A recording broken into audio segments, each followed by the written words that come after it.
important. La vérité, justement, Éric Ciotti. Depuis aujourd'hui, des auditions de la commission d'enquête parlementaire à l'Assemblée sur la gestion de la crise sanitaire. Vous en êtes le rapporteur général et donc le garant de la sérénité et de l'indépendance des auditions. En tout cas, nous allons travailler dans cet état d'esprit. Et de l'indépendance aussi. De vérité, de transparence. Il faut faire la vérité. Aujourd'hui, et de l'indépendance aussi. Oui, bien sûr. Vraiment en tout cas, nous y veillerons parce qu'on a vu dans d'autres commissions, je pense à la commission Benalla, comment l'exécutif, comment le président Macron avait pesé sur sa majorité pour que la vérité n'éclate pas. Aujourd'hui, le temps de la communication s'arrête, le temps de la communication gouvernementale, et le temps de la vérité commence. Nous devons la vérité aux Français sur ce qui s'est passé, sur ce qui a marché peut-être, sur ce qui surtout n'a pas fonctionné, sur les failles, sur les défaillances, certes, éventuellement mais à vous écouter, sur les fautes. Éric Ciotti, depuis des semaines et même des mois, on connaît déjà vos conclusions personnelles, en tous les cas à vous, le rapporteur de cette commission, puisque vous estimez que le gouvernement a menti. Ce sont bien vos mots.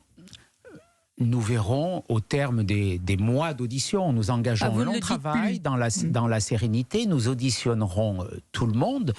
Moi, j'ai dénoncé des éléments qui me paraissaient totalement illogiques. Le refus de fermeture des frontières, l'autorisation du match Lyon-Turin, les messages contradictoires. Ça, ce sont des décisions. Mais est-ce qu'il y a eu des mensonges, les monsieur le député? sur les masques. Nous aurons 3 grandes familles de questions à poser. Nous commençons aujourd'hui avec Jérôme Salomon, qui a été un homme clé de cette crise. Aujourd'hui et avant d'ailleurs dans les fonctions. De quoi est-il responsable ou coupable à vos yeux, le directeur général de la santé? Vous savez, moi je ne suis pas dans cet état d'esprit de désigner préalablement des responsables ou des coupables. Quand même.